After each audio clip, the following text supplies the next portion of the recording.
Happy Friday! Another week of our new norm is officially in the books, and it's time to celebrate, guys, because the good news keeps on pouring in from the soccer world. Messi is back in training, baby. We go live to Barcelona to take a look at his training session and speak with Jaime Easton on everything from leaked La Liga restart dates to 5 substitutions per match. We're going to break it all down. And on the topic of Barcelona, a midfielder just reportedly said yes to a move to the Camp Nou. We reveal who and which players could be going the other way.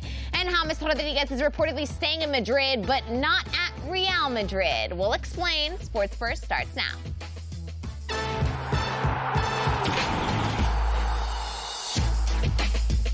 Hey again. This is a reminder to comment below and join the conversation, and we'll get to your comments throughout the show. I'm so excited. I want to head straight over to Barcelona to get the latest from Jaime Easton, because Jaime, training is officially back in session. We hope you are doing well. Please give us the latest. Yeah, the day has arrived. The day we've seen Leo Messi and his teammates do some exercises at the training facilities of Barcelona 55 days after the last time they could do it. They were divided into 2 groups because La Liga's protocol just told Barcelona that maximum 11 players could be at the same time at those facilities. So first, Messi, Suarez, Ter Stegen, Griezmann, Vidal, Piqué arrived with their cars, with all the clothes that the club had previously given them, so they could not go into the dressing rooms. There were 3 different exercises there. They had to just run a little bit to see how their resistance was. Then they had to sprint also to test their speed. And then they have to do some strength exercises at the gym, but only 2 players at the time at the same gym. The protocol is very strict. They were training for 75 minutes approximately, and once they finished, they were given a new bag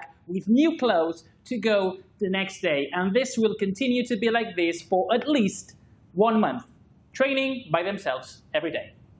Okay, and the latest yesterday was that there were 0 positives at Barcelona. The latest today is that there's 0 positives at Real Madrid. But there have been some confirmed positives at other clubs, reports suggest. 5 tests have come up positive, 3 in La Liga, 2 in the Segunda. But overall, Jaime, this is actually a low number compared to some of the numbers we're seeing in Serie A, for example. Can you expand on some of those positives and if we'll know which clubs they do come from?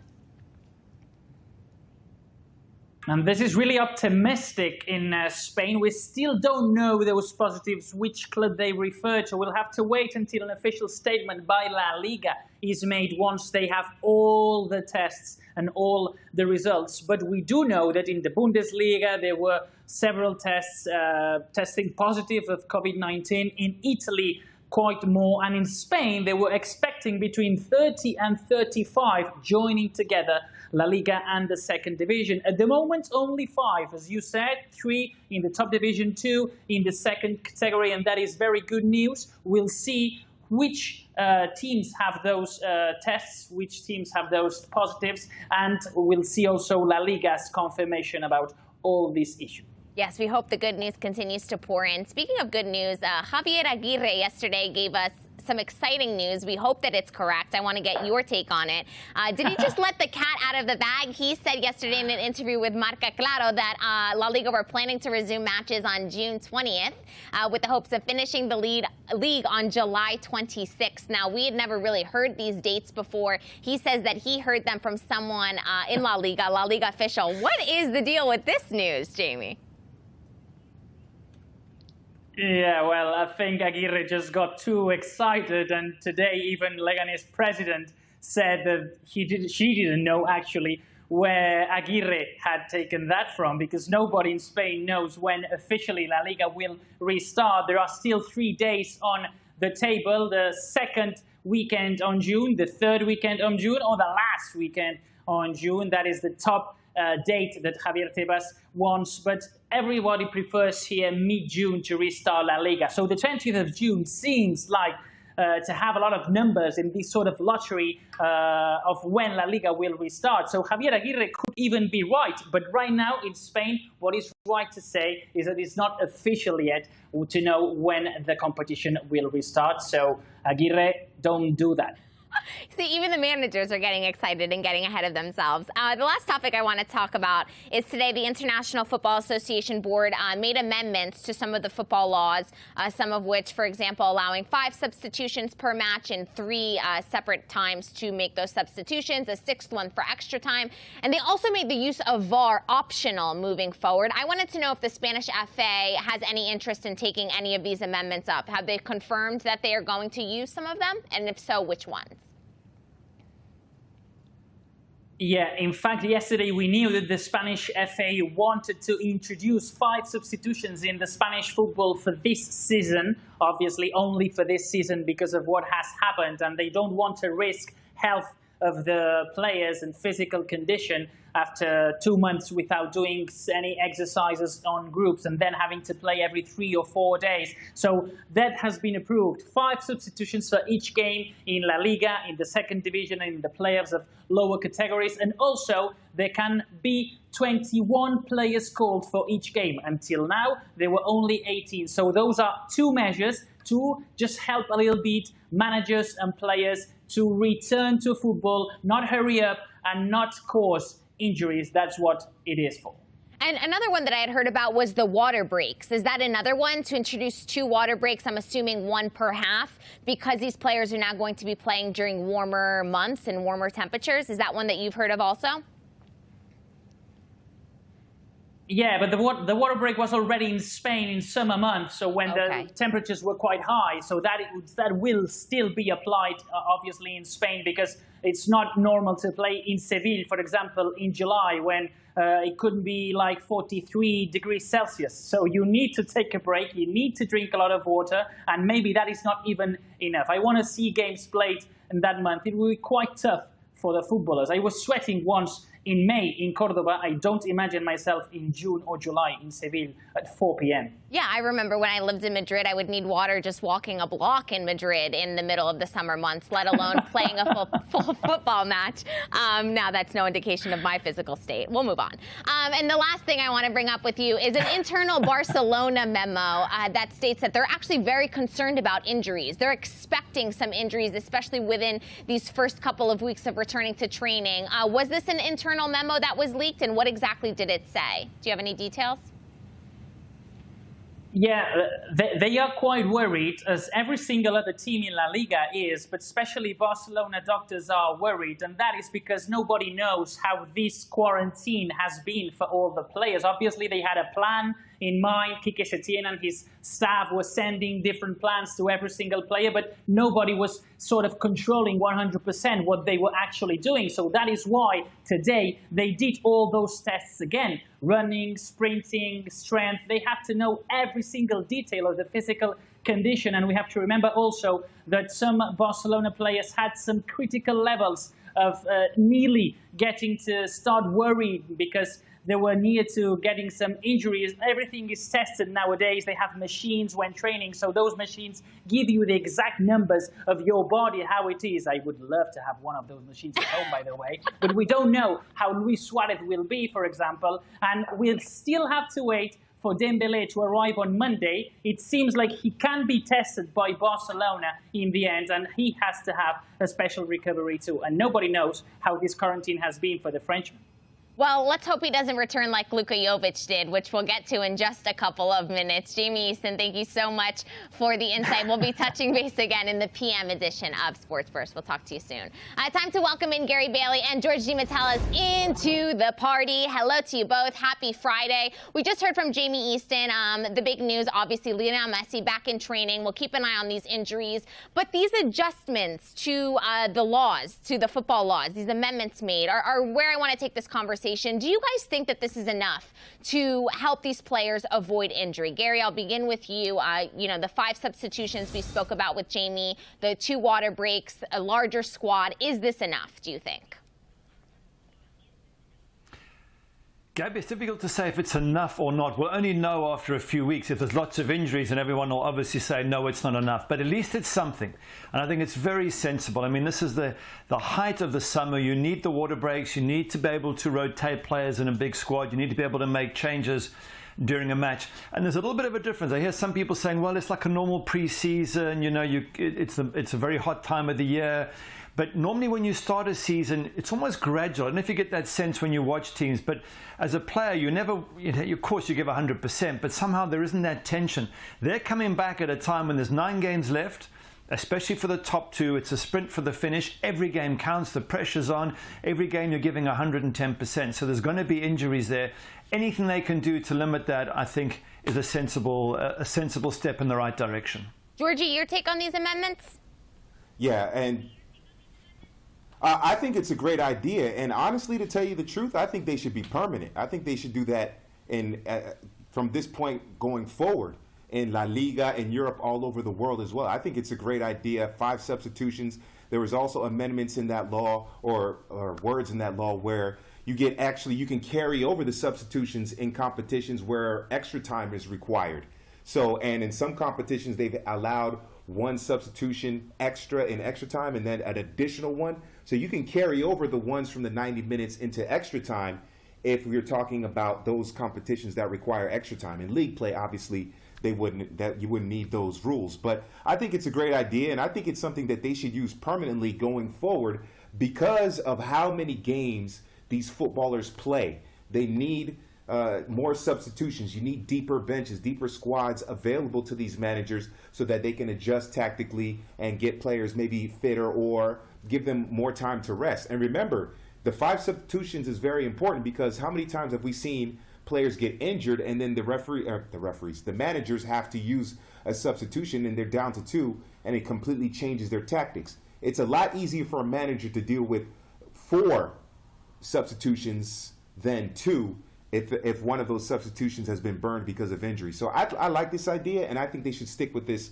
and make it permanent going forward. Interesting, because and George, just to pick up that, I love your idea. And Gabby, I hadn't actually thought of this until now, but basically the players are going to go straight into next season. So let's say they start latest June, they finish late July, 3 weeks later the new season starts. And that's why I like George's thinking, is because we're not going to see the net effect of this until maybe 3/4 into next season, when these guys will have had 3/4 of a season and the end of this season all in their legs. And I think that's when you're going to get injuries. So, George, Gabby, get it sorted. Make these rules permanent. George, well, I'll write up your amendment and send it to the IFAB immediately. I do want to switch gears. From Barcelona to Real Madrid we go. We do want to give you guys the latest Real Madrid news. They are scheduled to train on Monday. Yes, Monday. So I'll have the latest Real Madrid training news for you guys. But breaking news today, Luka Jovic, hand palm, face palm, however you say it, unbelievable. He has been confirmed with a foot fracture. Now, he somehow picked this up while he's been at home for the past 2 months. There is no confirmation on how he got this, but it appears his season has gone from bad to worse, Gary. What do you make of this? How does this happen? And what does this now make the rest of his season look like? Because he could need up to 7 to 8 weeks to recover from this now. Wow. Well, Gabby, it's a bad season for him anyway. This just makes it a lot worse. If there was any hope for him to become a proper Real Madrid player, he had to do something in the next 9 games. He had to come off the bench, score a few goals, become a regular, win Real Madrid the league title. Then he might be a regular from then onwards. But with him not playing, and the other question is, how did he get the injury? Because if he got the injury messing about, then he's going to be in big trouble. If he just happened to trip over the stairs, it can happen to anyone. But if he was in the garden twisting and turning and he wasn't doing what the specialist had said, and then he gets injured, then he's in even more trouble. So I think it's just bad news all around, Gabby, for Luka Jovic. It really is terrible news. And George, I want to send it over to you, but with a little bit of a joke. Let's just hope that he didn't drop a weight on his foot like Lucas Vazquez did, because that seems to be a trend within the Real Madrid dressing room. But what do you make of the latest Luka Jovic news? Well, I think he broke his foot trying to rush back to Serbia after he broke the quarantine and social distancing laws in Serbia that he was rumored to be under investigation for. So I think that's how he broke his foot, trying to get back to Serbia quickly enough so he wouldn't get in trouble for breaking the COVID-19 guidelines that they have over there. But this is just another thing that he has to deal with and overcome in order to maintain his place at Real Madrid. It's unfortunate for him, but we'll see the character of the young man. We'll see how he responds. If he's a bulldog to the point where he's going to rehab, get over it, and then start scoring goals. So this is a time for him to show how much he really wants to be a Real Madrid player and how much he wants to be a great goal scorer and a great player. Yeah, and this also puts Real Madrid in a bit of an interesting situation because, I mean, the transfer window will clearly be pushed back, you would assume, with the leagues ending a little bit later. But let's say they wanted to loan him out. I mean, this now puts that in doubt because he's not fully fit. Gary, if you're Real Madrid, what do you do with this player? Do you let him, obviously you have to let him fully recover, but you kind of lose out on an opportunity to get him a bit more playing time. Oh, absolutely. I mean, you're not going to sell him now. He hasn't been impressive up until date, and now he's injured. So you're stuck with him, and if he doesn't make it back till the end of the season, all you can do, I would think anyway, unless he has a particular manager who wants him, is you're going to have to play him next season and hope that he picks up some, some momentum, and then either sell him or put him in the team. But right now, you're right. If he was going to be used in a swap deal, no one's going to touch him at the moment until he's fully fit and he shows them they're fully fit. So more problems for Real Madrid. That's going to have to find other people to sell instead. Absolutely, and lucky for them, they do have a deep roster, and we'll get to one of those players that they could sell in just a couple minutes. But I want to start with Miralem Pjanic, who has reportedly said yes to a move to Barcelona. The question is, who will go the other way? We know swap deals are the way of the future. There's 3 players on the table that Barcelona can use to swap for Miralem Pjanic. I will name the 3, and then you guys will each tell me who you think should go the other way. It is Arturo Vidal, and Rakitic. George, who do you think should go the other way?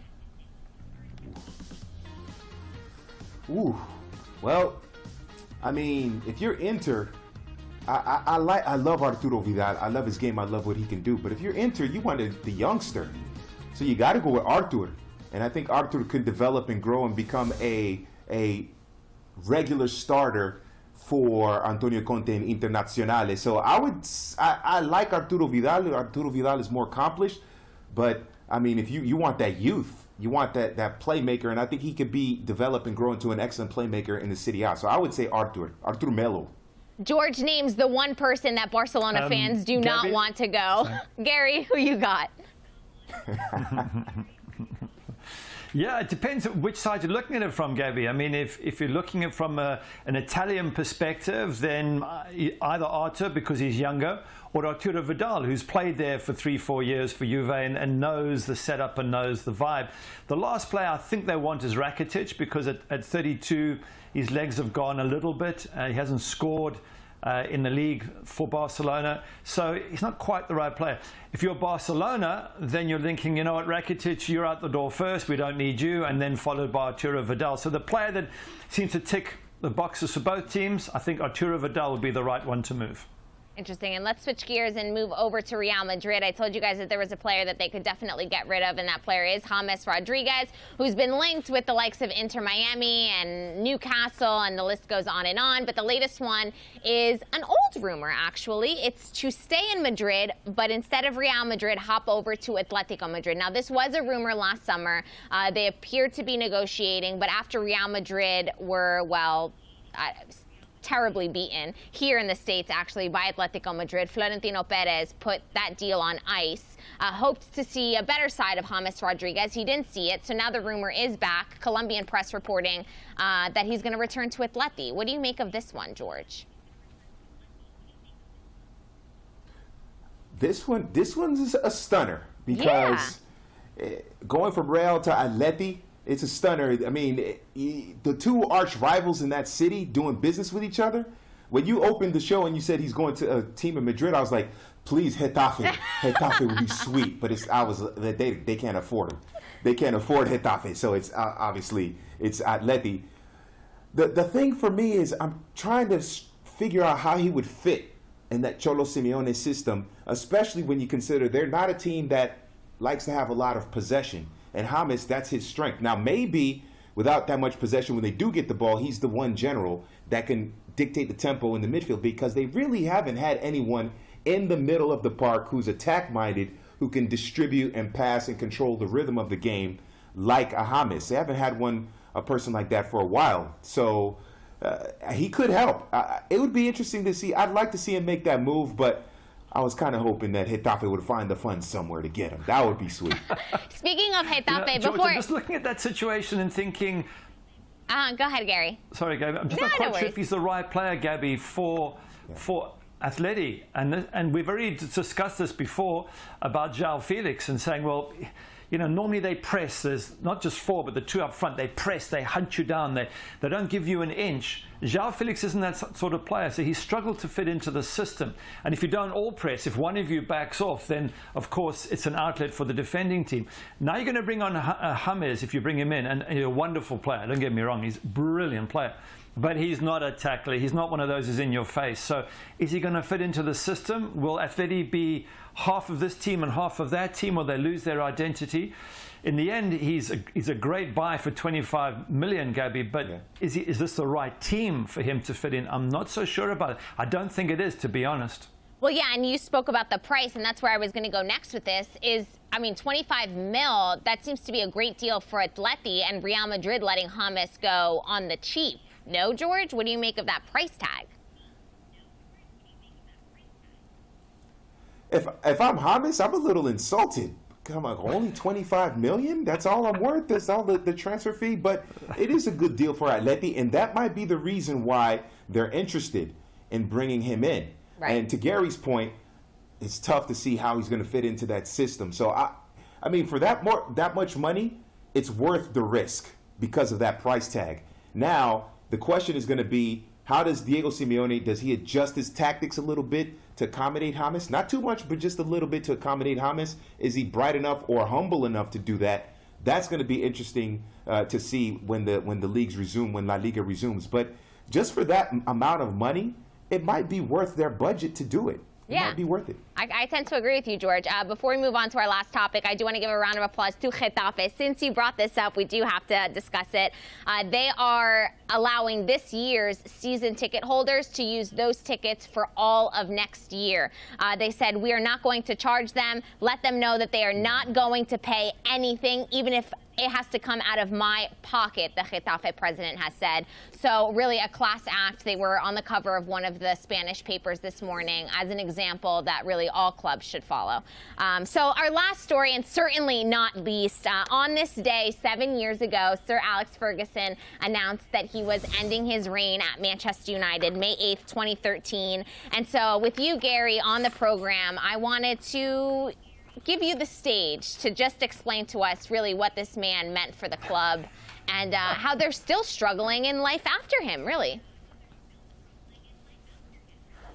How do you replace him, Gabby? He's one of the all-time greatest managers. I mean, 38 trophies in 26 years. You can't replace him. And they've tried. They've had Van Gaal, very good manager, Mourinho, Moyes. I mean, now they've got Solskjaer trying to do it. But this guy was something special. I played for him at the end of my career. And his ability to be a coach and a sporting director and a best friend. He did all those jobs at Manchester United. He found the players. He went and hunted down Van Nistelrooy and Schmeichel, and he watched them play. And he went to get David Beckham from London as a 14-year-old and met the parents. He did all that, which takes a lot of time. Then he coached the team in the way he wanted them to play. He thought about the plans for the club in the future. He was everything to that club.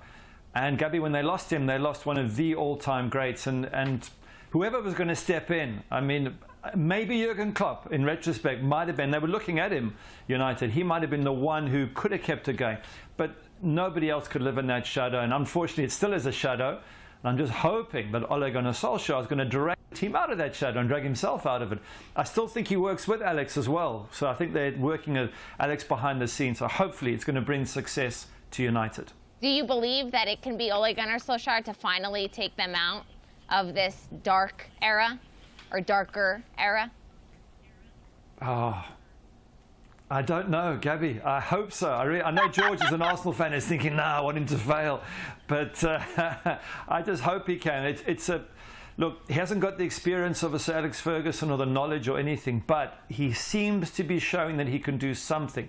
The problem is the bar is very high. It's up there. You want to be a proper Man United, be up there with Barcelona and Real Madrid. That's not easy to do. No, it's not, and especially coming after Sir Alex Ferguson. George, I didn't give you the opportunity to give us your take on this because you're going to give it to us on the PM edition of this show, which is coming at you guys at 7 p.m. Eastern Time. But if you guys want to support a great cause, check out my Instagram and buy one of these shirts. 100% of the proceeds go to Restaurant Workers Community Foundation. 100% of the proceeds. So it's a really great cause, and we should all be supporting great causes now, so at Made by A.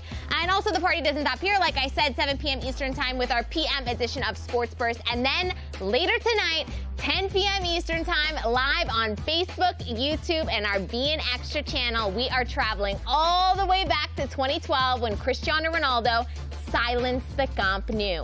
The Calma Classico, as I like to call it. Eric Krakauer, George, and me are on that journey, so you guys won't want to miss it. That's all for now. Stay safe. Ciao, ciao.